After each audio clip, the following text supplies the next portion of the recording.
Hey guys, this is chapter 2, video 1. We're going to start with learning about the venipuncture equipment, coagulation cascade, the different color tubes. There's several things that we are going to discuss throughout this chapter. There's a lot of information in this chapter, so please take good notes. Make sure that you read your chapter well, and let me know. Formulate your questions and please ask them. Here are the different learning objectives that I want you guys to focus on as we move through this chapter. So take a peek at your learning objectives and try to stay focused as to what you're looking at there.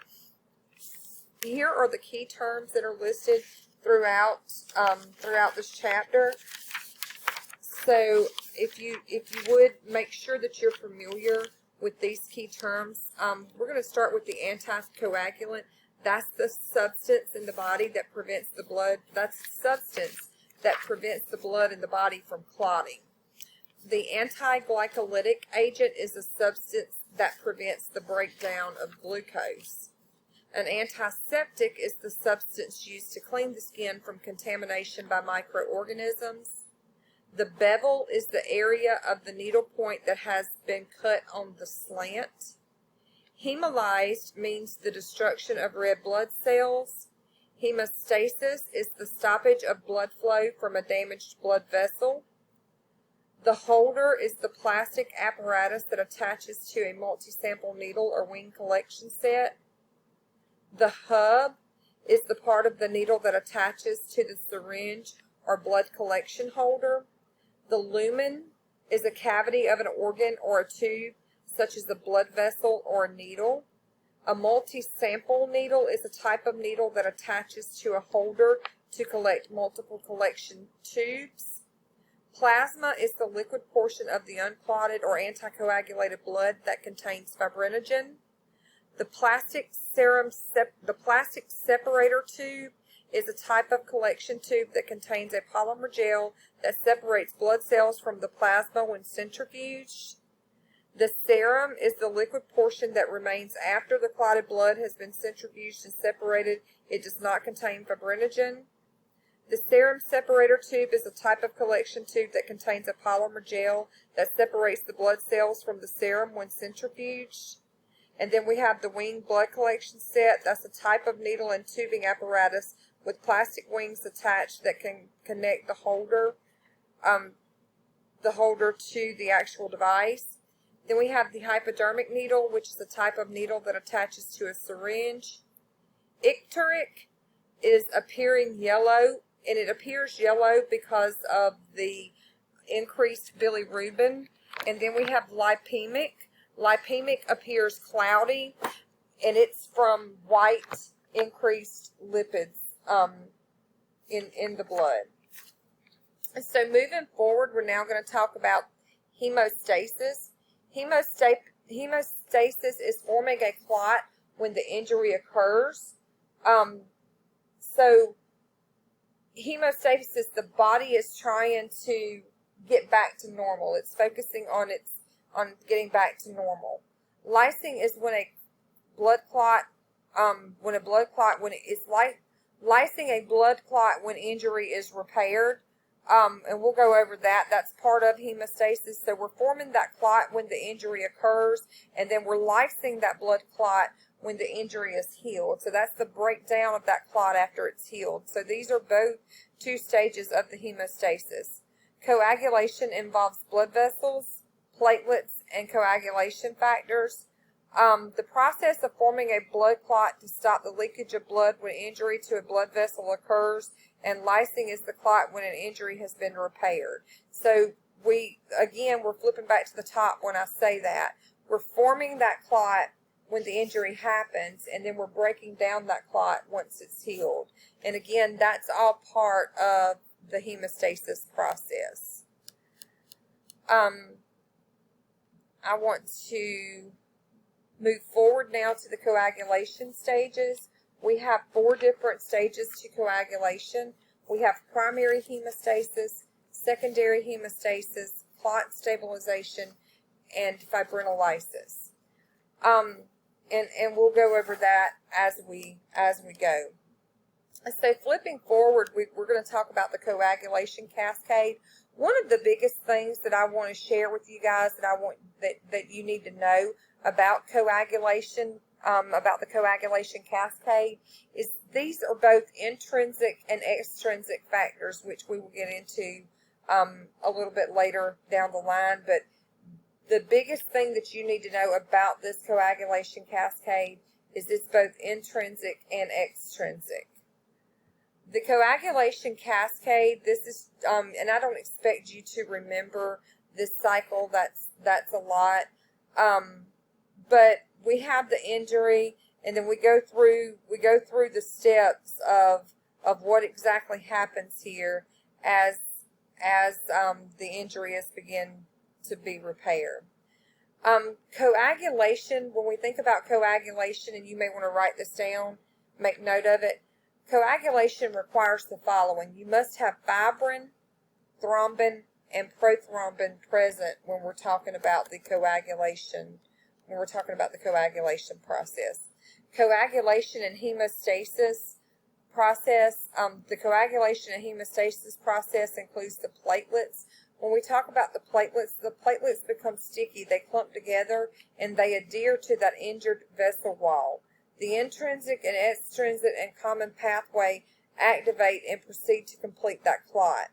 Then we have retraction or tightening of the clot, and then once we get to the point of healing, we have the degradation, the breakdown of that blood clot. So moving forward, we're now going to talk about the types of blood samples.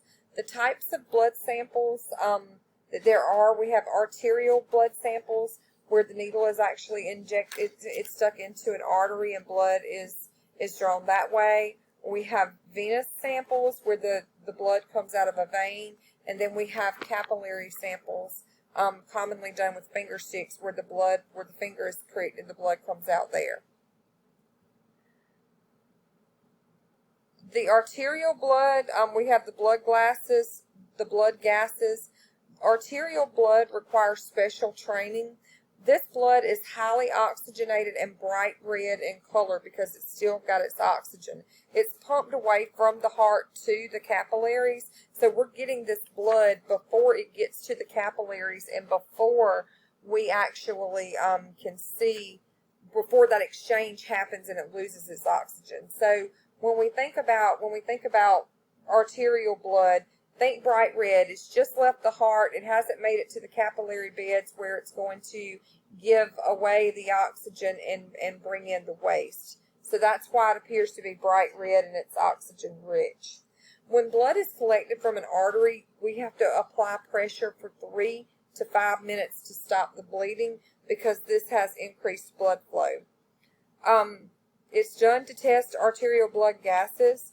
That's one of the biggest reasons that they pull arterial blood, and only specific personnel can perform these punctures. And it also may be collected from central lines depending on how they're placed. Now moving forward, we're going to talk about venous blood. Venous blood is known as the sample of choice, okay?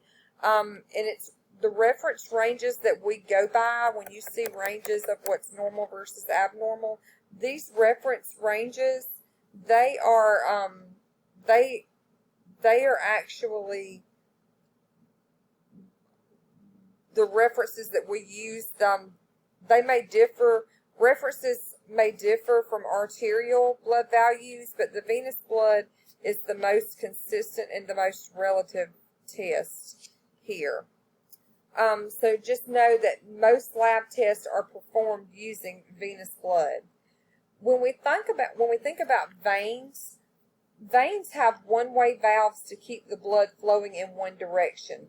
As it moves and flows through the veins by skeletal muscle contraction, these valves work to keep the blood from falling back down. So they keep the blood in that forward direction. Venous blood is going to appear to be dark red in color because it's low in oxygen.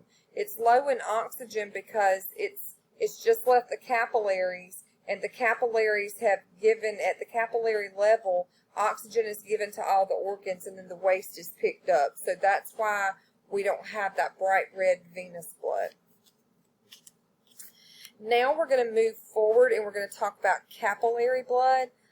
This is collected by dermal puncture. It's a mixture of arterial and venous blood. We need to note on the requisition whether this blood is collected by dermal puncture or by capillary. Bleeding is controlled here by slight pressure.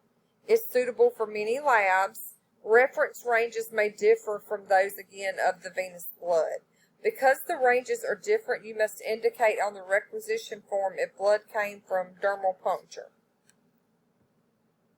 We have types of specimen here. We have whole blood, we have plasma, and we have serum.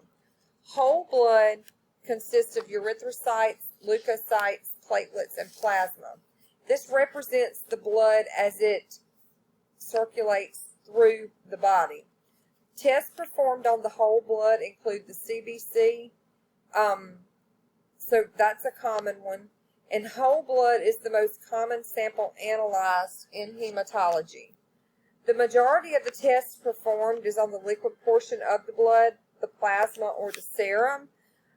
This contains proteins, enzymes, organic and inorganic chemicals, and antibodies. When we talk about serum, serum is the liquid portion of the blood remaining after clotting has occurred.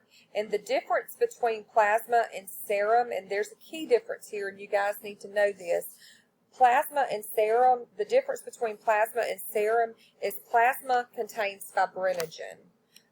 So just please write that down, remember that, understand the differences between these types of blood. Now moving on, we're going to talk about serum. Serum is clotted blood. It does not contain fibrinogen and clotting factors, okay? So it does not contain fibrinogen and the clotting factors. Again, serum is the liquid portion of the blood that remains after the blood has clotted. Serum obtained from tubes that serum is obtained from tubes that do not contain an anticoagulant. So that's very important as well.